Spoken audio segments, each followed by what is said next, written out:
বিশ্ব শৰ্মাই এখন গুৰুত্বপূৰ্ণ সংবাদমেল সম্বোধন কৰিছিলে আৰু সেই সংবাদমেলত তেওঁ এটা অতি গুৰুত্বপূৰ্ণ মন্তব্য কৰা পৰিলক্ষিত হৈছে যেটো মন্তব্যৰ বিশ্লেষণ আমি কৰিব বিচাৰিছো বাংলাদেশ সন্দৰ্ভত এই মন্তব্য বাংলাদেশত অতি সম্প্ৰতি এক অচলা অৱস্থা পৰিলক্ষিত হৈছে বাংলাদেশৰ হিন্দুসকল বিভিন্ন পৰ্যায়ত বিভিন্ন ধৰণে নিৰ্যাতিত হৈছে আৰু সেই নিৰ্যাতন প্ৰতিৰোধ কৰাত বাংলাদেশৰ বৰ্তমানৰ নতুনকৈ হোৱা চৰকাৰখন ব্যৰ্থ হৈছে সেই অভিযোগ বিভিন্নজনে উত্থাপন কৰিছে এতিয়া অসমৰ মুখ্যমন্ত্ৰী গৰাকীক যেতিয়া সাংবাদিকে প্ৰশ্ন উত্থাপন কৰিছিলে বাংলাদেশৰ সন্দৰ্ভত কি মন্তব্য প্ৰকাশ কৰিব তেওঁ তেতিয়া কৈছিলে বাংলাদেশৰ পৰা যদিও বা বাংলাদেশত হিন্দুসকল নিৰ্যাতিত হৈছে কিন্তু বাংলাদেশৰ পৰা ভাৰতবৰ্ষলৈ বা অসমলৈ হিন্দু বাংলাদেশীৰ প্ৰৱেশ ঘটা নাই হিন্দু বাংলাদেশীৰ প্ৰৱেশ বাংলাদেশৰ পৰা ভাৰতত অবৈধভাৱে বা অসমত অবৈধভাৱে ঘটা নাই স্পষ্ট মন্তব্য ডক্টৰ হিমন্ত বিশ্ব শৰ্মাৰ যোৱা আগষ্টৰ 5 তাৰিখৰ পিছত বাংলাদেশত যি এক পৰিস্থিতিৰ সৃষ্টি হল সেই পৰিস্থিতিৰ সৃষ্টি হোৱাৰ ফলত বহু লোকে অবৈধভাৱে ভাৰতত প্ৰৱেশ কৰাৰ চেষ্টা কৰিছিল অসমৰ যোগেদি বা পশ্চিম বংগৰ সীমান্তয়েদি কিন্তু বিএসএফ হস্তম হৈ আছিল বা প্ৰশাসন হস্তম হৈ আছিল ৰাজ্যিক আৰক্ষীসমূহ বিভাগসমূহ হস্তম হৈ আছিল যি লোকে এনে ধৰণে অবৈধভাৱে প্ৰৱেশ কৰিবলৈ চেষ্টা কৰিছে তেওঁলোকক পুশবেক কৰি দিয়া হৈছে তেওঁলোকক যদি গ্ৰেপ্তাৰ কৰা হয় তেওঁলোকক ডিটেনশন কেন্দ্ৰত ৰাখিব লাগিব জেলত ৰাখিব লাগিব বেল পাব বেল পোৱাৰ পিছত বাংলাদেশলৈ প্ৰত্যাৰ্পণৰ গোটেই প্ৰক্ৰিয়াটো আৰম্ভ কৰাত কিছু জটিলতা আহি পৰে গোটেই বিষয়টো সাবজুডিস হৈ পৰে সেই কাৰণে যত জেনেকৈ ধৰা পৰিছে বাংলাদেশী অবৈধভাৱে প্ৰৱেশ কৰা তেওঁলোকক পুশবেক কৰা হৈছে এই মন্তব্য অসমৰ মুখ্যমন্ত্ৰী গৰাকীৰ বা এই কথা আমি জানো অতি সম্প্ৰতি এনেবোৰ বাতৰি শিৰোনাম দখল কৰিছে কিন্তু বাংলাদেশৰ পৰিস্থিতিৰ যি পৰিস্থিতি সেই পৰিস্থিতিৰ ফলত ভাৰতবৰ্ষলৈ অসমলৈ পশ্চিম বংগলৈ বাংলাদেশৰ সংখ্যাগুৰু সম্প্ৰদায় লোকৰ অনুপ্ৰৱেশ ঘটিছে অসম বা পশ্চিম বংগত বাংলাদেশৰ সংখ্যাগুৰু সম্প্ৰদায়ৰ লোকৰ অনুপ্ৰৱেশ ঘটিছে অৰ্থাৎ ইছলাম ধৰ্মী লোকৰ অনুপ্ৰৱেশ ঘটিছে এটা প্ৰাসংগিক প্ৰশ্নটো যদি নিৰ্যাতন হিন্দুৰ ওপৰত চলিছে আৰু যদি একাংশই বাংলাদেশখনক ইছলামিক ৰিপাব্লিক হিচাপে প্ৰতিষ্ঠা কৰিব বিচাৰিছে তেনে স্থলত ইছলাম ধৰ্মী লোকসকলৰ অনুপ্ৰৱেশ অবৈধ অনুপ্ৰৱেশ কিয় ঘটিছে হিন্দুসকলে কিয়া নিৰ্যাতনৰ সন্মুখীন হৈও কিয় তেওঁলোকে দেশ এৰি পলায়ন কৰা নাই মুখ্যমন্ত্ৰীয়ে কৈছে হিন্দুসকলে নিজৰ দেশখনক বাংলাদেশক ভাল পায় বহু কেইটা পুৰুষ বাংলাদেশতে নিগাজিকৈ আছে তেওঁলোকৰ আৰু তেওঁলোক পেট্ৰিয়টিক বাংলাদেশী স্বদেশ প্ৰেমৰ যি ধাৰণা সেই ধাৰণা তেওঁলোকৰ মনত শক্তিশালী সেই কাৰণে তেওঁলোকে নিৰ্যাতনৰ সন্মুখীন হোৱাৰ পিছতো হিন্দু বাংলাদেশী সকলে বাংলাদেশ এৰি ভাৰতবৰ্ষত লৈ পলায়ন কৰা নাই অসমলৈ পলায়ন কৰা নাই যদি কোনোবা আহিছে হিয়া আজিৰ পৰা 30 বছৰ 40 বছৰৰ পূৰ্বে আহিছে তাৰ পিছত হিন্দু বাংলাদেশী অসমলৈ প্ৰৱেশ কৰা নাই বুলি মুখ্যমন্ত্ৰী গৰাকীয়ে ক'ব বিচাৰিছে তেতিয়া হলে দ্বিতীয় প্ৰশ্নটো কিয় ইছলাম ধৰ্মী লোকসকল মুছলমান সকল বাংলাদেশৰ পৰা ভাৰতবৰ্ষলৈ পলায়ন কৰিছে তেতিয়া মুখ্যমন্ত্ৰী গৰাকীয়ে কৈছে বাংলাদেশৰ যেটো টেক্সটাইল ইণ্ডাষ্ট্ৰি কাপোৰৰ উদ্যোগ ৰেডিমেড গাৰ্মেণ্ট কাপোৰৰ উদ্যোগ ৰেডিমেড গাৰ্মেণ্টৰ উদ্যোগ সেই উদ্যোগটো এক প্ৰকাৰ কলাপস কৰিছে বাংলাদেশৰ যি অৱস্থা বৰ্তমানৰ বাংলাদেশৰ ৰাজনৈতিক অৱস্থাৰ পৰিপ্ৰেক্ষিতত বাংলাদেশত এসময়ত ফ্লৰিচিং ৰেডিমেড গাৰ্মেণ্ট ইণ্ডাষ্ট্ৰি এতিয়া এক প্ৰকাৰ পতনৰ দিশে আৰু বাংলাদেশৰ যি বস্ত্ৰ উদ্যোগ সেই বস্ত্ৰ উদ্যোগটো সমগ্ৰ বিশ্বতে বস্ত্ৰ উদ্যোগৰ নাম আছে মেড ইন বাংলাদেশ বিশেষকৈ বস্ত্ৰৰ ক্ষেত্ৰত মেড ইন বাংলাদেশ সেই ফ্ৰেজটোৱে সমগ্ৰ বিশ্বৰ বিভিন্ন দেশত সমাদৰ লাভ কৰিছিল আৰু বাংলাদেশে যি এক্সপোৰ্ট কৰে বস্ত্ৰ বা যিমান সামগ্ৰী এক্সপোৰ্ট কৰে বাংলাদেশে মাছ এক্সপোৰ্ট কৰে অন্যান্য সামগ্ৰী এক্সপোৰ্ট কৰে কিন্তু সকলোতকৈ বেছিকৈ তেওঁলোকে ৰেডিমেড গাৰ্মেণ্টছ এক্সপোৰ্ট কৰে মেড ইন বাংলাদেশ টেগ লগায় তেওঁলোকৰ এক্সপোৰ্ট বিলৰ 83% যি ধন 83% যি ৰেভিনিউ সেই ৰেভিনিউ আহে বস্ত্ৰ উদ্যোগৰ পৰা দেশৰ বিশ্বৰ 150খন দেশে বাংলাদেশৰ যি ৰেডিমেড গাৰ্মেণ্টছ সেই সমূহ ক্ৰয় কৰে আৰু বাংলাদেশৰ এই বস্ত্ৰ উদ্যোগৰ লগত 40 লাখ লোক প্ৰত্যক্ষভাৱে জড়িত হৈ আছে নিয়োজিত হৈ আছে তাৰে 60% মহিলাসকল নিয়োজিত হৈ আছে আৰু বৰ্তমানৰ যিখন ইন্টাৰিম গভৰ্ণমেণ্ট অন্তৰ্বৰ্তীকালীন চৰকাৰ এই চৰকাৰখনে বাংলাদেশৰ বস্ত্ৰ উদ্যোগে দেখা দিয়া সংকটসমূহ নিৰাময় কৰিব পৰা নাই বাংলাদেশৰ বৰ্তমানৰ যি পৰিস্থিতি সেই পৰিস্থিতি বাৰুকৈ প্ৰভাৱিত কৰিছে বস্ত্ৰ উদ্যোগক গতিকে বস্ত্ৰ উদ্যোগত যিসকল শ্ৰমিক হিচাপে প্ৰত্যক্ষ বা পৰোক্ষ ৰূপত কৰ্মৰত হৈ আছিল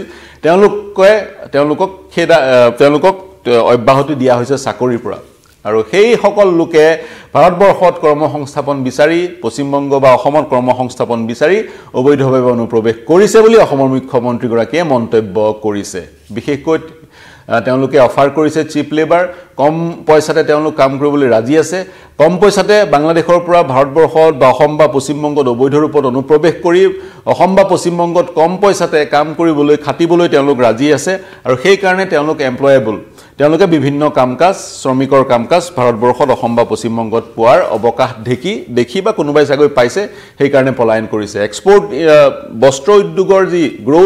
ডিগ্ৰোথ হৈছে বাংলাদেশত 3.8% ডিগ্ৰোথ পৰিলক্ষিত হৈছে বাংলাদেশৰ বস্ত্ৰ উদ্যোগত যাৰ সুবিধা ভাৰতবৰ্ষই ভিয়েটনাম চীন ইত্যাদি দেশসমূহে লৈছে ইণ্ডিয়া আৰু ভাৰতবৰ্ষৰ যি আদান প্ৰদান সামগ্ৰীৰ আদান প্ৰদান ভাৰতবৰ্ষই ক্ষমা কৰিব ইণ্ডিয়া আৰু বাংলাদেশৰ যি সামগ্ৰী আদান প্ৰদান হিয়াও বৰ ডাঙৰ ইণ্ডিয়াই ভাৰতবৰ্ষই বাংলাদেশক বেচে সামগ্ৰী বেচে প্ৰায়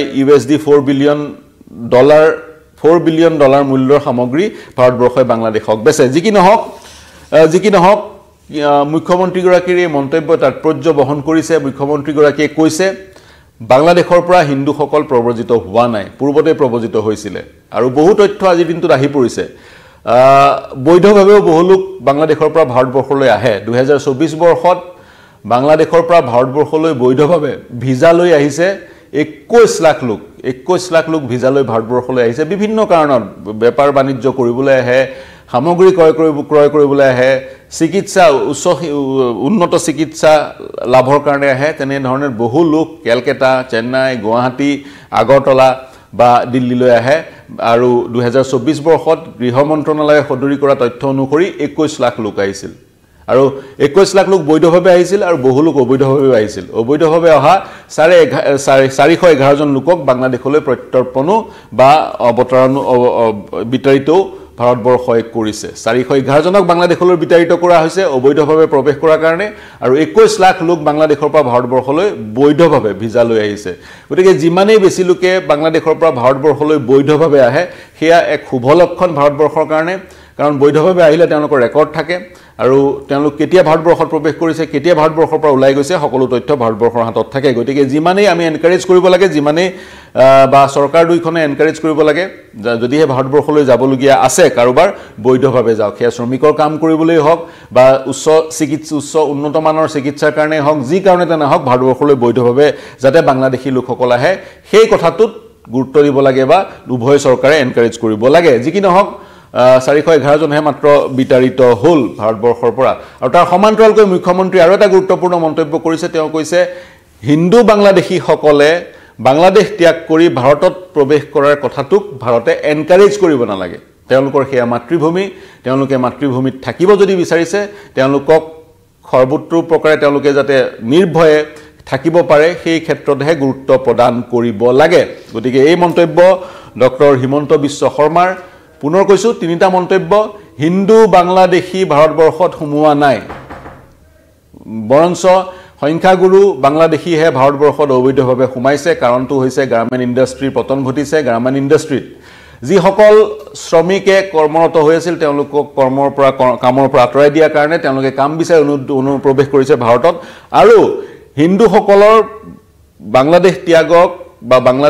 বাংলাদেশ এৰি ভাৰতত প্ৰৱেশ কৰাত বা ভাৰতলৈ আহি নিগাজিকৈ থকাৰ বিষয়টোক গুৰুত্ব বা এনকাৰেজ কৰিব নালাগে তেওঁলোক পেট্ৰিয়টিক হিন্দু যদি বাংলাদেশত তেওঁলোকে এৰিব বিচাৰা নাই তেওঁলোকে যাতে বাংলাদেশত নিৰ্ভয় থাকিব পাৰে সেই কথাটোহে গুৰুত্ব দিব লাগে বা সেই কথাটোহে নিশ্চিত কৰিব লাগে প্ৰিয় দৰ্শক অসমৰ মুখ্যমন্ত্ৰী এইকেইটা মন্তব্য নিখন্দেহে শিৰোনাম দখল কৰিছে প্ৰথম কথা আমাৰ দেশত বাংলাদেশী হিন্দুক যদিহে অবৈধভাৱে ভাৰতত প্ৰৱেশ কৰিছে নিজ দেশত ধৰ্মীয় অত্যাচাৰৰ বলি হৈ তেনে লোকক যদিহে তেওঁলোকে 31 ডিসেম্বৰ 2014 পূৰ্বে প্ৰৱেশ কৰিছে তেনে লোকক নাগৰিকত্ব প্ৰদানৰ উদ্দেশ্যে ইতিমধ্যে এখন আইন প্ৰণয়ন কৰা হৈছে নাগৰিকত্ব সংশোধনী আইন গতিকে সেই সকল লোকক নাগৰিকত্ব দিয়াৰ এক ব্যৱস্থা ভাৰতবৰ্ষত আছে যদিহে তেওঁলোকে নিজ দেশত বাংলাদেশত ধৰ্মীয় অত্যাচাৰৰ বলি হৈ 2014 চনৰ 31 ডিসেম্বৰৰ পূৰ্বে অসম বা ভাৰতত প্ৰৱেশ কৰিছে তেওঁলোকে নাগৰিকত্ব লাভ কৰিব কিন্তু এইবাৰ মুখ্যমন্ত্ৰীয়ে ওলোটা কথা এটা কৈছে পূৰ্বতে আমি দেখা পাইছিলো বিজেপি নেতাসকলে কয় নেচাৰেল ডেষ্টিনেশ্যন হৈছে সমগ্ৰ বিশ্বৰ হিন্দুসকলৰ নেচাৰেল ডেষ্টিনেশ্যন হৈছে ভাৰতবৰ্ষ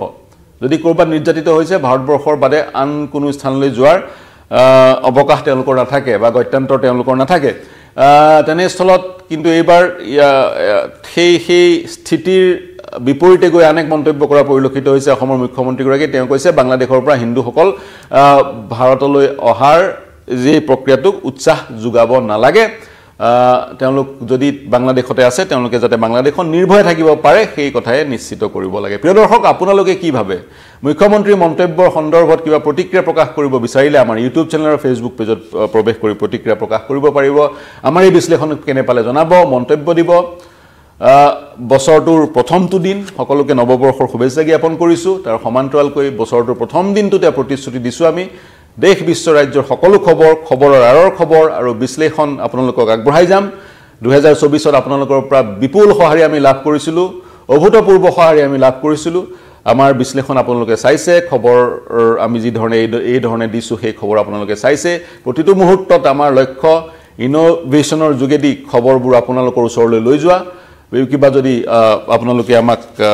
দিব বিচাৰে পৰামৰ্শ আমাৰ ইউটিউব চেনেল আৰু ফেচবুক পেজত প্ৰৱেশ কৰি পৰামৰ্শ দিব পাৰিব দেশ বিশ্ব ৰাজ্যৰ সকলো বাতৰিৰ কাৰণে চাই থাকিব নিউজ 18 অসম নৰ্থ ইষ্ট ধন্যবাদ